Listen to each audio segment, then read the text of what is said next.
Hello മക്കളെ, എല്ലാവർക്കും exam winner Malayalam ക്ലാസ്സിലേക്ക് സ്വാഗതം. It's me Jobin. അപ്പോഴാ നമ്മുടെ ഓണപ്പരീക്ഷയ്ക്ക് മലയാളം സെക്കൻഡിലെ അതായത് അടിസ്ഥാന പാഠാവലിയിൽ നമുക്ക് 3 പാഠഭാഗങ്ങൾ പഠിക്കാനുണ്ട്. ഏതൊക്കെയാണ്? നമ്മുടെ ആദ്യത്തെ യൂണിറ്റായ നടക്കും തോറും തെളിയും വഴികളെന്ന് പറയുന്ന 1ാമത്തെ യൂണിറ്റിലെ ആദ്യത്തെ 3 ചാപ്റ്റേഴ്സ് ഏതൊക്കെയാണ്? ശാന്തിനികേതനം, സ്മാരകം, മണൽ കൂനകൾക്കിടയിലൂടെ. ഈ 3 പാഠഭാഗത്തു നിന്നും ചോദിക്കാവുന്ന ഓണപരീക്ഷയ്ക്ക് നമുക്ക് പ്രതീക്ഷിക്കാവുന്ന ചില ചോദ്യങ്ങൾ ഉൾപ്പെടുത്തിക്കൊണ്ടുള്ള ചെറിയൊരു ക്ലാസ്സാണിത്. അപ്പം എൻ്റെ മക്കളെ ക്ലാസ് മുഴുവൻ ഇരുന്ന് കാണുക. ശേഷം നോട്ടും ടെസ്റ്റും കൃത്യമായി വായിച്ചു പോവുക. ടീച്ചർമാരും പറഞ്ഞു തന്ന കാര്യം കൃത്യമായി പഠിക്കുക. എല്ലാം കൂടി ഒരു മൊത്തത്തിൽ സംഭവം ആവും. അപ്പോൾ നിങ്ങൾക്കൊരു സംഭവം കിട്ടും. ഓക്കെ, അതാണ് എക്സാം ഹാളിൽ പോയിട്ട് നിങ്ങൾ കാണിക്കേണ്ടത്, എഴുതി വെക്കേണ്ടത്. അപ്പോൾ മക്കളെ, നമ്മൾ ഇന്നത്തെ ക്ലാസ്സിൽ നിങ്ങളുടെ 9ാം ക്ലാസ്സിലെ അടിസ്ഥാന പാഠാവലിയിലെ ഓണപ്പരീക്ഷയ്ക്ക് പ്രതീക്ഷിക്കാവുന്ന ചില ചോദ്യോത്തരങ്ങൾ പരിചയപ്പെടാം. ഏതൊക്കെയാണ് ചാപ്റ്റേഴ്സ്? ആദ്യത്തെ യൂണിറ്റായ നടക്കും തോറും തെളിയും വഴികൾ എന്ന് പറയുന്ന യൂണിറ്റിലെ ആദ്യത്തെ ചാപ്റ്റർ ശാന്തിനികേതനം, 2ാമത്തെ ചാപ്റ്റർ സ്മാരകം, 3ാമത്തെ ചാപ്റ്റർ ഏതാ? മണൽ കുനകൾക്കിടയിലൂടെ. അപ്പോൾ ഈ 3 പാഠഭാഗത്തെയും പ്രധാനപ്പെട്ട ചോദ്യങ്ങളോട് നമുക്ക് കടന്നു പോകാം. ഓക്കെ, നമ്മൾ പോകുന്നു. 1ാമത്തെ ചോദ്യം എന്താണ്? വണ്ടിക്ക് അടുത്തെത്തിയതും അറബാബ് എൻ്റെ ബാഗ് തട്ടിപ്പറിച്ച് വണ്ടിയുടെ പിറകിലെ തുറന്ന ഭാഗത്തേക്ക് ഒരേറ് വെച്ചു കൊടുത്തു. അല്ലേ, മണൽക്കുനകൾക്കിടയിലെ വരികളാണ്. എന്താണ്? വണ്ടിക്കടുത്തെത്തിയതും അറബാബ് എൻ്റെ ബാഗ് തട്ടിപ്പറിച്ച് വണ്ടിയുടെ പിറകിലെ തുറന്ന ഭാഗത്തേക്ക് ഒരേറ് വെച്ചു കൊടുത്തു. നമുക്കറിയാം, പ്രവാസി ജീവിതങ്ങളുടെ പ്രവാസ ജീവിതം നയിക്കുന്ന ആൾക്കാരുടെ ദുരിതം അനുഭവിച്ച കഥ വ്യക്തമാക്കുന്ന, നജീബ് അനുഭവിച്ച ദുരിതയാതനകളുടെ കഥ വ്യക്തമാക്കിയ ബെന്യാമിൻ്റെ ആടുജീവിതം എന്ന് പറയുന്ന നോവലിൻ്റെ തുടക്ക ഭാഗമാണ് മണൽ കുനകൾക്കിടയിലൂടെ എന്ന ചെറിയൊരു ഭാഗത്തിലൂടെ നിങ്ങൾക്ക് പഠിക്കാനുള്ളത്. അതിൽ നജീബ് സൗദി അറേബ്യയിലെത്തുകയും നജീബിൻ്റെ ബാഗ് ആ അറബി എടുത്ത് ജീപ്പിൻ്റെ പിറകിലേക്ക് വലിച്ചെറിയുന്നതുമായ സന്ദർഭത്തെയാണ് ഈ വരിയിലൂടെ അർത്ഥമാക്കുന്നത്. അപ്പോൾ ചോദ്യം എന്താണ്? ഈ സന്ദർഭത്തിൽ പ്രകടമാകുന്ന അർബാബിൻ്റെ സ്വഭാവം എന്താണ്? അല്ലേ, അറബാബ് പറഞ്ഞിട്ട് എന്ത് ചെയ്തിട്ടുണ്ടാവും? ആ ബാഗ് എടുത്തിട്ട് ആ ജീപ്പിൻ്റെ പുറകിലേക്ക് എറിഞ്ഞില്ലേ? ഈ അറബാബിൻ്റെ ഈ പ്രവൃത്തി സൂചിപ്പിക്കുന്ന അദ്ദേഹത്തിൻ്റെ സ്വഭാവം എന്താണ് എന്നാണ് ചോദ്യം. ഇത്തരത്തിലുള്ള ചോദ്യങ്ങൾ പ്രതീക്ഷിക്കാം. ഓക്കെ, 1 മാർക്കിന്. ഇപ്പം എന്തൊക്കെയാണ് ഓപ്ഷൻസ്? യാത്ര ചെയ്യാനുള്ള മടി, നജീബിനോടുള്ള കരുതൽ, സഹജീവിയോടുള്ള കരുണ, അന്യരോടുള്ള പരിക്കൻ പെരുമാറ്റം. ഏതാണ് മക്കളെ? ഇദ്ദേഹത്തിന് നജീബിനോടുള്ള ഒരു യാത്ര ചെയ്യാനുള്ള മടിയുണ്ടോ? ഇല്ല. നജീബിനോട് കരുതലുണ്ടോ? സഹജീവികളോട് സ്നേഹമുള്ള കരുണയുള്ള വ്യക്തിയാണോ ഈ അറബാബ്? അല്ല. പിന്നെന്താണ്? അന്യരോടുള്ള പരുക്കൻ പെരുമാറ്റം. അല്ലേ, മോശമായ പെരുമാറ്റമാണ് ഇവിടെ അറബാബിൻ്റെ സ്വഭാവത്തിൽ കാണാനായി സാധിക്കുക. അടുത്ത ചോദ്യം എന്താണ്? പുല്ലുമേഞ്ഞ കുറേ കുടിലുകളുടെയും മാന്തോപ്പുകളുടെയും പുൽത്തകിടുകളുടെയും മധ്യേ ഒരു വിശ്വവിദ്യാലയം. അല്ലേ, ശാന്തിനികേതനത്തെക്കുറിച്ച് പറയുന്ന വാക്കുകളാണ്. എന്താണ്? പുല്ലുമേഞ്ഞ കുറേ കുടിലുകൾ, പിന്നെയോ മാന്തോപ്പുകൾ, പുൽത്തകിടുകൾ, അതിനിടയിൽ ഒരു വിശ്വവിദ്യാലയം. പ്രകൃതിയോട് ഇണങ്ങിക്കൊണ്ടുള്ള, അല്ലേ, ശാന്തിനികേതനം എന്ന് പറയുന്ന രവീന്ദ്രനാഥ ടാഗോറിൻ്റെ സ്കൂളിലേക്ക് SK പൊറ്റക്കാട് നടത്തിയ ആ യാത്രാ വിവരണമാണ് ഏത് മക്കളെ? ശാന്തിനികേതനം. അപ്പോൾ ശാന്തിനികേതനം ചോദ്യം പ്രതീക്ഷിക്കാം. എന്താണ് ചോദ്യം? ചുവടെ കൊടുത്തിട്ടുള്ളവയിൽ ശാന്തിനികേതനത്തിന് യോജിക്കാത്ത പരാമർശം ഏതാണ്? അല്ലേ, ശാന്തിനികേതനത്തിന് യോജിക്കാത്ത പരാമർശം ഏതാണ് എന്നാണ് ചോദ്യം. എന്തൊക്കെയാണ് ഓപ്ഷൻസ്? പരിസ്ഥിതി സൗഹൃദമായ പഠനം, ലാളിത്യവും സ്വച്ഛതയും നിറഞ്ഞ അന്തരീക്ഷം, കൂറ്റൻ കെട്ടിടങ്ങളുള്ള കലാശാല, തൊഴിൽ പരിശീലനത്തിലുള്ള ഗ്രാമീണ കലാകേന്ദ്രം. അപ്പോൾ നിങ്ങൾ എന്താ ചെയ്യുക? ഈ ക്വസ്റ്റ്യൻ കേട്ട ഉടനെ ഈ പരിസ്ഥിതി സൗഹൃദമായ പഠനം അതാക്കിയായിരിക്കും ചെയ്തു വെക്കുക. അല്ലേ, ഒരിക്കലല്ല. ഇതൊരു കൺഫ്യൂഷൻ തരുന്ന ചോദ്യമാണ്. നമുക്കറിയാം, ക്വസ്റ്റ്യൻസിൻ്റെ പാറ്റേൺ ഒക്കെ മാറി. അല്ലേ, PSC ടെസ്റ്റ് പോലെയാണ് ഇപ്പോഴത്തെ 9ാം ക്ലാസ്സിലും 8ാം ക്ലാസ്സിലും ഒക്കെ പരീക്ഷ. ഒരുപാട് പാറ്റേൺ മാറി വരികയാണ്. അപ്പോൾ ഇത് കൺഫ്യൂഷനായ ചോദ്യമാണ്. എന്താണ് ചോദ്യം? ചുവടെ കൊടുത്തിട്ടുള്ളവയിൽ ശാന്തിനികേതനത്തിൽ യോജിക്കാത്ത പരാമർശം. യോജിക്കാത്ത പരാമർശം എന്താണ്? ഇപ്പം എന്താണ് യോജിക്കാത്ത പരാമർശം? കൂറ്റൻ കെട്ടിടങ്ങളുടെ കലാശാല എന്നല്ലേ ഉത്തരം? അല്ലേ, ശാന്തിനികേതനത്തിൽ കൂറ്റൻ കെട്ടിടങ്ങളുണ്ടോ? ഉണ്ടോടാ? വലിയ സിമെൻ്റൊക്കെ തേച്ച് വാർപ്പൊക്കെ ഇല്ല വലിയ ക്ലാസ് മുറികളുണ്ടോ? കെട്ടിടങ്ങളുണ്ടോ? ഇല്ല. അതൊക്കെ ഓല മേഞ്ഞ കെട്ടിടങ്ങളാണ് എവിടെ കാണാൻ സാധിക്കുക? ശാന്തിനികേതനത്തിൽ. എപ്പോൾ കൂറ്റൻ കെട്ടിടങ്ങളുള്ള കലാശാലയാണ് ഇത് മക്കളെ? ശാന്തിനികേതനം. അങ്ങനെയാണോ? അല്ല. ശാന്തിനികേതനത്തിൽ കൂറ്റൻ കെട്ടിടങ്ങളില്ല. അപ്പം അതാണ് ഈ പ്രസ്താവനയ്ക്ക് യോജിക്കാത്തത്. ഇത്തരത്തിൽ കൺഫ്യൂഷൻ തരുന്ന യോജിക്കുന്നവ, യോജിക്കാത്തവ എന്നൊക്കെ പറഞ്ഞ ചോദ്യങ്ങൾ പ്രതീക്ഷിക്കാം. ഇപ്പം കൃത്യമായി ചോദ്യങ്ങൾ വായിച്ച് പെട്ടെന്ന് ഉത്തരം എഴുതാൻ നിൽക്കാൻ പാടില്ല. വ്യക്തമായും കൃത്യമായും ചോദ്യങ്ങൾ വായിച്ചു വേണം നിങ്ങൾ ഉത്തരം എഴുതാൻ. ഓക്കെ അല്ലടാ? അടുത്ത ചോദ്യം എന്താണ്? അപ്പോൾ പ്രകാശം പൂർണ്ണമായി ഇല്ലാതായി കഴിഞ്ഞിരുന്നു. പിന്നെ അന്ധകാരം മാത്രം. പൊടിപടലം പറത്തിക്കൊണ്ട് ആ വാഹനം മണൽക്കൂനകൾക്കിടയിലൂടെ ഓടിക്കൊണ്ടേയിരുന്നു. ഈ സന്ദർഭം നജീബിൻ്റെ ജീവിതഗതിയെ സൂചിപ്പിക്കുന്നതെങ്ങനെ വിലയിരുത്തുക? അല്ലേ, നജീബിൻ്റെ ജീവിതമാണ് ഇവിടെ പറയുന്നത്. എന്താണ് ചോദ്യം? അപ്പോൾ പ്രകാശം പൂർണ്ണമായി ഇല്ലാതായി കഴിഞ്ഞിരുന്നു, പിന്നെ അന്ധകാരം മാത്രം. പൊടിപടലം പറത്തിക്കൊണ്ട് ആ വാഹനം മണൽക്കൂനകൾക്കിടയിലൂടെ ഓടിക്കൊണ്ടേയിരുന്നു. നജീബിൻ്റെ ജീവിതഗതിയെ സൂചിപ്പിക്കുന്നത് എങ്ങനെ വിലയിരുത്തുക? നമുക്കറിയാം, ജോലി അന്വേഷിച്ച് ഒരുപാട് ആഗ്രഹത്തോടെയും സ്വപ്നത്തോടെയും നജീബ് എവിടെ വന്നെത്തുന്നു? സൗദി അറേബ്യയിൽ വന്നെത്തുന്നു. അപ്പോൾ അവിടെയുള്ള ഒരു അറബി അദ്ദേഹത്തെ ചതിയിലാക്കുന്നു അല്ലേ. അങ്ങനെ വിമാനത്താവളത്തിൽ നിന്ന് നജീബിനെയും ഹക്കീമിനെയും പെട്ടെന്ന് വണ്ടിയിലെടുത്ത് നഗരത്തിൽ നിന്നും മരുഭൂമിയിലേക്ക് പോവുകയാണ്. ഈ മരുഭൂമിയിലേക്ക് ചെന്നെത്തിയപ്പോഴുള്ള നജീബിൻ്റെ വേദന, ആശങ്ക, ഭയം, അതൊക്കെയാണ് ഇവിടെ പ്രകടമാവുന്നത്. നജീബ് ഈ അറബിയുടെ കൂടെ പെടാൻ പോകുന്നു, അപകടത്തിലാകുന്നു എന്നതിൻ്റെ സൂചനയാണ് ഈ വരികളിലൂടെ നമുക്ക് കാണാനും സാധിക്കുക. നോക്കാം, മലയാള സാഹിത്യത്തിലെ പ്രശസ്ത എഴുത്തുകാരൻ ബെന്യാമിൻ എഴുതിയ നോവലാണ് ആടുജീവിതം അല്ലേ. ബെന്യാമിൻ്റെ നോവലാണ് ഏത് മക്കളെ? ആടുജീവിതം. അതിലെ ഒരു ഭാഗമാണ് മണൽക്കൂനകൾക്കിടയിലൂടെ എന്നത്. ഈ വാക്യത്തിൽ പരാമർശിക്കുന്നത് നജീബിൻ്റെ ഭാവിയെക്കുറിച്ചുള്ള ആശങ്കകളാണ് അല്ലേ. നജീബ് തൻ്റെ ഭാവിയെക്കുറിച്ച് ആശങ്കിക്കുകയാണ്. ഈ അറബി വിശ്വസിക്കാൻ കൊള്ളുന്ന ആളാണോ? എന്നെ രക്ഷിക്കുമോ അതോ ശിക്ഷിക്കുമോ? ശമ്പളം കൃത്യമായി തരുമോ? ഭക്ഷണം തരുമോ? കിടക്കാൻ ഒരിടം തരുമോ? എന്നൊക്കെയുള്ള നജീബിൻ്റെ ചിന്തകളാണ് ഈ മരുഭൂമിയിലൂടെ വാഹനം പൊടിപടലം പറത്തിക്കൊണ്ട് പോകുമ്പോൾ നജീബിനെ അലട്ടുന്നതെന്ന് കാണാൻ സാധിക്കും. പൊടിപടലം പറത്തിക്കൊണ്ട് മരുഭൂമിയിലൂടെയുള്ള യാത്ര തൻ്റെ ജീവിതത്തിൻ്റെ അവസാനമായിരിക്കുമോ എന്ന ഭയം കൂടി ഇവിടെ പ്രകടമാണ് അല്ലേ. തൻ്റെ ഈ യാത്ര തൻ്റെ ജീവിതത്തിൻ്റെ അവസാനമായിരിക്കുമോ? ഞാൻ ഈ മരുഭൂമിയിൽ കിടന്ന് അറബിയുടെ കൂടെ കിടന്ന് മരിച്ചു പോകുമോ എന്ന ഭയം കൂടി ഇവിടെ ഈ വാക്കുകളിൽ പ്രകടമാണ് എന്ന് കാണാൻ സാധിക്കും. നജീബിൻ്റെ ജീവിതത്തിലെ നന്മയുടെയും സന്തോഷത്തിൻ്റെയും പ്രതീക്ഷയുടെയും പ്രകാശം അസ്തമിച്ചതായും ഇനി വരാനുള്ളത് ദുഃഖത്തിൻ്റെയും തടങ്കലിൻ്റെയും നാളുകളാണെന്ന സൂചന ഇവിടെ വ്യക്തമാക്കപ്പെടുന്നു അല്ലേ. നജീബിൻ്റെ സന്തോഷമുള്ള, സമാധാനമുള്ള, ഐശ്വര്യമുള്ള, സമൃദ്ധിയുള്ള ആ ജീവിതം അവസാനിച്ചുവെന്നും ഇനി വരാനിരിക്കുന്നത് അസ്തമിക്കാൻ പോകുന്ന സൂര്യനെ പോലെ അന്ധകാരമാണ്, ജീവിതത്തിലെ കഷ്ടപ്പാടുകളും ദുരിതങ്ങളും ത്യാഗങ്ങളും തടങ്കലുമാണ് എന്നതിൻ്റെ സൂചന കൂടി ഈ വരികളിലൂടെ നമുക്ക് അർത്ഥമാക്കാൻ സാധിക്കും മക്കളെ. അടുത്ത ചോദ്യം എന്താണ്? താഴെ കൊടുത്തിരിക്കുന്ന സൂചനകളും പാഠഭാഗത്തെ ഇതര സന്ദർഭങ്ങളും പരിഗണിച്ച് നജീബ് എന്ന കഥാപാത്രത്തെ നിരൂപണം ചെയ്യുക അല്ലേ. നജീബ്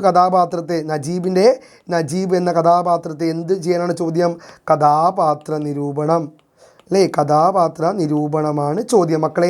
ഈ ഒരു ചോദ്യം പ്രതീക്ഷിക്കാം. നമ്മുടെ മണൽക്കുനകൾക്കിടയിലൂടെ എന്ന പാഠഭാഗത്തിൽ നമുക്ക് പ്രതീക്ഷിക്കാവുന്ന ഒരു ചോദ്യം. ഒന്നുകിൽ പ്രവാസികൾ അനുഭവിക്കുന്ന ദുരിതങ്ങളെ ആസ്പദമാക്കി ഒരു പ്രഭാഷണമോ ഉപന്യാസമോ തയ്യാറാക്കാൻ വരാം.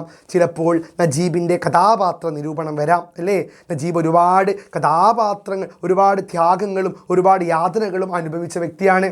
നമുക്കൊക്കെ പ്രതീക്ഷയും കരുത്തും തരുന്ന വ്യക്തി കൂടിയാണ്. അപ്പോൾ നജീബിൻ്റെ കഥാപാത്ര നിരൂപണം ഒരുപക്ഷെ ചോദ്യമായി വന്നാൽ എൻ്റെ മക്കൾ ഇതേപോലെ എഴുതണം. എങ്ങനെ എഴുതാം? മലയാള സാഹിത്യത്തിലെ പ്രശസ്ത എഴുത്തുകാരൻ ബെന്യാമിൻ എഴുതിയ നോവലാണ് ആടുജീവിതം അല്ലേ. ബെന്യാമിൻ എഴുതിയ നോവലാണ് ഏത് മക്കളെ? ആടുജീവിതം. നോവലിൽ പരാമർശിക്കുന്നത് ഒരു പ്രവാസിയുടെ ജീവിതത്തിൻ്റെ സങ്കട കാഴ്ചകളാണ്. ഈ നോവലിലെ പ്രവാസികളുടെ ജീവിതത്തിൻ്റെ സങ്കട കാഴ്ചകൾ ഇവിടെ കാണാൻ കഴിയും. നജീബാണ് പ്രധാന കഥാപാത്രം. നജീബാണ് ഇതിലെ പ്രധാന കഥാപാത്രം എന്ന് പറയുന്നത്. ഒരുപാട് സ്വപ്നത്തോടുകൂടിയും പ്രതീക്ഷയോടുകൂടിയും ഗൾഫിലെത്തിയ നജീബ് പിന്നീട് അനുഭവിക്കുന്ന ദുഃഖങ്ങളെയും സഹനങ്ങളെയുമാണ് ഇതിൽ പ്രതിപാദിക്കുന്നത്. ഒരുപാട് സ്വപ്നങ്ങളോടുകൂടിയാണ് നജീബ് എവിടെ എത്തുന്നത് മക്കളെ? നമ്മുടെ മരുഭൂമിയിൽ എത്തുന്നത് അല്ലേ. ഇപ്പോൾ സ്വപ്നങ്ങളുള്ള പ്രതീക്ഷകളുള്ള ഒരു നാട്ടുംപുറത്തുകാരനാണ് ആര്? നജീബ്. ഒരു പോയിൻ്റ് ആയില്ലേ അല്ലേ. പിന്നെ അറബിയുടെ തടങ്കലിൽ കിടന്ന് നരകയാതന അനുഭവിക്കുന്ന എല്ലാ പ്രവാസികളുടെയും പ്രതീകമായി നജീബ് മാറുന്നു. ത്യാഗം, സഹനം, പട്ടിണി, ദാരിദ്ര്യം, കഷ്ടപ്പാട്, അവഗണന, പരിഹാസം എന്നിവ അനുഭവിക്കുന്ന കഥാപാത്രമായി ആര് മാറുന്നു? നജീബ് മാറുന്നു. ഒക്കെ എഴുതുക. എന്നാലും പ്രതീക്ഷ കൈവിടാതെ ജീവിതത്തെ നോക്കിക്കാണുന്ന കഥാപാത്രമായി നജീബ് മാറുന്നു. ഒരുപാട് പട്ടിണി കടന്നാലും ജീവിതം അവസാനിച്ചെന്ന് തോന്നിയാലും ആ തോന്നിയിടത്തു നിന്നും കുതറി ഓടാൻ വേണ്ടി ജീവിതത്തിൻ്റെ പ്രതീക്ഷകളിലേക്ക് ചെന്നെത്താൻ വേണ്ടി സഹായിക്കുന്ന പ്രതീക്ഷയുള്ള കഥാപാത്രമായി ആരുകൂടി മാറുന്നു? നമ്മുടെ നജീബ് മാറുന്നു എന്നുകൂടി നമുക്ക് എഴുതാൻ പറ്റും. ഗൾഫിലെ സുന്ദരമായ കാഴ്ചകൾ കാണുന്ന ഒരു നാട്ടിൻ പുറത്തുകാരനെ നോവലിൽ കാണാം. അല്ലെ ഒരു നാട്ടിൻ പുറത്തുകാരനാണ് അല്ലേ, എല്ലാ പ്രവാസിയും പോലെ ഗൾഫിലേക്ക് എൻ്റെ ഇക്കാക്ക നാളെ ഗൾഫിൽ പോവാ എന്ന് പറയുന്നത് നിങ്ങൾ. ഇപ്പം ഇക്കാക്ക എങ്ങനെ ഇരിക്കുക ക്ലാസ്സിൽ അല്ലെങ്കിൽ വീട്ടിൽ? ഹായ് ആ ഗൾഫും സ്വപ്നം കണ്ടിരിക്കും അല്ലേ, എന്ത് മനോഹരമായ സ്ഥലം. ഇപ്പം ഗൾഫ് സ്വപ്നം കാണുന്ന എല്ലാ മലയാളികളെയും പോലെ ഒരു നാട്ടും പുറത്തുകാരനായി ആര് മാറുന്നു? നമ്മൾ നജീബ് മാറുന്നു. പക്ഷേ ചതിക്കപ്പെടുന്ന കഥാപാത്രമായി നജീബ് ഇവിടെ പരിണമിക്കുന്നു. കൂടാതെ ആ പഴയ വാഹനത്തിൻ്റെ പിറകിലിരുന്ന് ഒരു പരാതിയും പരിഭവമില്ലാതെ യാത്ര ചെയ്യുന്ന നജീബ് എന്ന സഹനം നിറഞ്ഞ വ്യക്തിയെയും കാണാം. അല്ലെ സഹനം നിറഞ്ഞ വ്യക്തിയാണ് നജീബ്. ആ ജീപ്പിൻ്റെ പിറകുവശത്തിരുന്ന് യാതൊരു പരാതിയോ പരിഭവമില്ലാതെ അവിടെ തൻ്റെ ഭാവിയെ സ്വപ്നം കണ്ടുപോകുന്ന ഒരു പാവം നാട്ടുംപുറത്തുകാരനെയും കാണാൻ സാധിക്കും അല്ലേ, ഒരു നിഷ്കളങ്കനായ നാട്ടുംപുറത്തുകാരൻ നജീബ്. കൂടാതെ തൻ്റെ മുതലാളിയായ അറബാബിനെ വിശ്വസിക്കുകയും അതിൽ പ്രതീക്ഷ വയ്ക്കുകയും ചെയ്യുന്ന നിഷ്കളങ്കനും സാധാരണക്കാരനുമായ മലയാളിയും ഇവിടെ കാണാം അല്ലേ. മുതലാളി ആട്ടിയിട്ട് എന്ന് പറഞ്ഞ മുതലാളി ആട്ടിയില്ലേ ജീപ്പിൻ്റെ മുമ്പിൽ കയറിയിരിക്കുമ്പോൾ, അങ്ങനെ ആട്ടും തുപ്പലും ഏറ്റുവാങ്ങിയിട്ടും അറബാബിൻ്റെ ചീത്ത വാക്കുകൾ ഏറ്റുവാങ്ങിയിട്ടും തെറികൾ ഏറ്റുവാങ്ങിയിട്ടും മുതലാളിയെ കുറ്റമൊന്നും പറയാതെ മുതലാളി എന്നെ സഹായിക്കും, എന്നെ സംരക്ഷിക്കും, ജോലി തരും, നല്ല ഭാവി ഉണ്ടാകുമെന്നൊക്കെ പ്രതീക്ഷിക്കുന്ന ഒരു നാട്ടുംപുറത്തുകാരനായ നിഷ്കളങ്കനായ കഥാപാത്രമായി ആര് മാറുന്നു മക്കളെ? നജീബ് മാറുന്നു. ഇതൊക്കെ എഴുതണം കേട്ടോ. അടുത്ത ചോദ്യം എന്താണ്? ശാന്തിനികേതനത്തിൽ എന്ന പാഠഭാഗത്തെ ചോദ്യമാണ്. ശാന്തിനികേതനത്തിലേക്ക് പോകുന്ന 3 മൈൽ നീളത്തിലുള്ള പാത മുന്നിൽ കാണുന്നു. കാളവണ്ടി ചക്രങ്ങളുടെ പാടുകൾ പതിഞ്ഞു കുഴിഞ്ഞും ചേടിമണ്ണ് മൂടിയും കിടക്കുന്ന ജരാനര ബാധിച്ച ആ പടുകിഴവൻ പാത പാടങ്ങളുടെ നടുവിലൂടെ അങ്ങനെ വളഞ്ഞു പോകുന്നു. കാഴ്ചകളെ വാങ്മയ ചിത്രങ്ങളാക്കി മാറ്റുന്നവയാണല്ലോ യാത്രാ വിവരണങ്ങൾ. ഇതുപോലെ നിങ്ങളുടെ ഏതെങ്കിലും യാത്രാനുഭവം അടിസ്ഥാനമാക്കി മനോഹരമായ വിവരണം തയ്യാറാക്കുക മക്കളെ. യാത്രാ വിവരണം ചോദ്യം പ്രതീക്ഷിക്കാം. ഒരു യാത്രാ വിവരണം തയ്യാറാക്കാൻ അല്ലേ 7 മാർക്കിൻ്റെ ചോദ്യം, ഒരു എസ്സേ ടൈപ്പ് ചോദ്യം യാത്രാ വിവരണം തയ്യാറാക്കാൻ വരാം. കാരണം എന്താണ്, നമുക്ക് പഠിക്കാനുള്ള ആ ഒരു ചാപ്റ്ററില്ലേ ശാന്തിനികേതനം, അത് എസ് കെ പൊറ്റക്കാട് ബംഗാളിലേക്ക് നടത്തിയ യാത്രയല്ലേ, ആ യാത്രയിൽ പരാമർശിക്കുന്നത് യാത്രാ വിവരണമല്ലേ. അപ്പം അത്തരത്തിൽ യാത്രാ വിവരണം പഠിച്ച് നമ്മൾ ഒരു യാത്രാ വിവരണം എഴുതുക എന്നൊരു ചോദ്യം കൂടി വരാം. അപ്പോൾ ഒന്നൊക്കെ നിങ്ങൾ സഞ്ചരിച്ച് ഏതെങ്കിലും സ്ഥലത്തെക്കുറിച്ചുള്ള മറക്കാനാവാത്ത അനുഭവങ്ങൾ ചേർത്ത് യാത്രാ വിവരണം എഴുതാനായിരിക്കാം, അല്ലെങ്കിൽ ഒരു ചോദ്യം തരും ആ സ്ഥലത്തെക്കുറിച്ച് എഴുതാനായിരിക്കും വരും, നമ്മൾ ഭാവനയിലൊക്കെ എടുത്ത് എഴുതാൻ. അപ്പോൾ എങ്ങനെയാണ് യാത്ര വിവരണം എഴുതുക നോക്കാം. ഒരു തലക്കെട്ട് വേണമല്ലേ, ആ തലക്കെട്ട് എന്ന് പറയുന്നത് നമ്മൾ പോകുന്ന സ്ഥലത്തിൻ്റെ പേര് തന്നെയാണ്. ഹിമാചൽ പ്രദേശ് മണാലി യാത്ര എന്ന് ഞാൻ തലക്കെട്ട് കൊടുത്തു. ഓക്കെ, ഞാൻ പോയൊരു സ്ഥലമാണ് ഹിമാചൽ പ്രദേശും മണാലിയും കുണുമണാലിയൊക്കെ, അതിനെക്കുറിച്ച് യാത്ര നമുക്ക് എഴുതാം. ഹിമാലയത്തിൽ ഒരു യാത്ര എന്നത് എപ്പോഴും എൻ്റെ സ്വപ്നമായിരുന്നു. ആ സ്വപ്നം സാക്ഷാത്കരിക്കപ്പെട്ടത് കഴിഞ്ഞ ഏപ്രിലാണ്. ഞാനും എൻ്റെ സുഹൃത്തുക്കളും ചേർന്ന് 7 ദിവസത്തെ ഹിമാലയ യാത്രയ്ക്ക് പോയത് ഞങ്ങളുടെ ജീവിതത്തിലെ ഏറ്റവും മനോഹരമായ അനുഭവങ്ങളൊന്നായി മാറി. ഏപ്രിൽ 10 ഞങ്ങൾ ഡൽഹിയിൽ എത്തിയതോടെ യാത്രയ്ക്ക് ഔദ്യോഗിക തുടക്കം കുറിച്ചു. ഡൽഹിയിൽ നിന്നും ബസ്സിൽ ഞങ്ങൾ മണാലിയിലേക്ക് പോയി. പാത മുഴുവൻ ഹിമാലയ മലനിരകളുടെ കാഴ്ചകൾ, ജലധാരകൾ, കുളിരും മലങ്കാറ്റും എല്ലാം മനസ്സിൽ പതിഞ്ഞു അല്ലേ. ഇപ്പം നമ്മൾ യാത്രകൾ എഴുതുമ്പോൾ ഒരു തുടക്കം വേണം, ആമുഖം വേണം. അപ്പോൾ ആ പ്രകൃതി ഭംഗി, ജനജീവിതം, അവരുടെ സംസ്കാരം, വേഷം, ഭക്ഷണം, അവരുടെ മറ്റു സ്വഭാവഘടനകൾ, ആ ഭൂപ്രകൃതി, അവിടുത്തെ സംസ്കാരം എല്ലാം തന്നെ ഉൾപ്പെടുത്തുകയാണ് യാത്രാ വിവരണം എഴുതുമ്പോഴുള്ള ഏറ്റവും വലിയ ഒരു ഘടന എന്ന് പറയുന്നത്. തീർന്നില്ല, അത് അങ്ങേയറ്റം മനോഹരമായ ആകർഷണമായ ഭാഷയിൽ 4 പാരാഗ്രാഫെങ്കിലാക്കി ഒരു പുറത്തിൽ കവിയാതെ നിങ്ങൾ ഉത്തരം എഴുതാൻ മറക്കരുത് മക്കളെ. മണാലി എത്തിയതോടെ അതിൻ്റെ ശീതളതയും മനോഹാരിതയും ഞങ്ങളെ സാന്ത്വനപ്പെടുത്തി. ഹിമാലയത്തിൽ സമയം ചെലവഴിക്കുന്നത് എന്നെ പ്രകൃതിയോട് അടുപ്പിച്ചു. മലകളുടെ മൗനവും ആകാശത്തിൻ്റെ ആഴവുമെല്ലാം ആ ആത്മസാക്ഷാത്കാരമായി തോന്നിയിരുന്നു. ഏപ്രിൽ 18 ഞങ്ങൾ തിരിച്ചു പുറപ്പെട്ടു. ഹിമാലയം വിട്ടുപോകുന്നത് ഹൃദയത്തിൽ ഒരു ശൂന്യതയുണ്ടാക്കി. പക്ഷേ അതോടൊപ്പം ഒരുപാട് ഓർമ്മകളും ഫോട്ടോകളും മനസ്സിൽ പതിഞ്ഞ് യാത്രയുടെ അവസാനം ആഘോഷമാക്കി. എല്ലാ യാത്രയും ഓർമ്മകളാണ്, ഹൃദയത്തോട് ചേർത്ത് വയ്ക്കേണ്ടതാണ് എല്ലാ യാത്രയും. അത്തരത്തിൽ മനോഹരമായ ഒരു യാത്രാ വിവരണം ചോദിച്ചാൽ എൻ്റെ മുത്തുമണികൾ എഴുതണം കേട്ടോ. ഇനി നമുക്ക് നമ്മുടെ സ്മാരകം എന്ന് പറയുന്ന കവിതയിലെ ഒരു ചോദ്യം നോക്കാം. അപ്പൂപ്പൻ താടിയുടെ പറക്കത്തെ മനോഹരമായ ഒരു ശ്രമമായി കാണണമെന്ന് കവി പറയുന്നുണ്ട് അല്ലേ.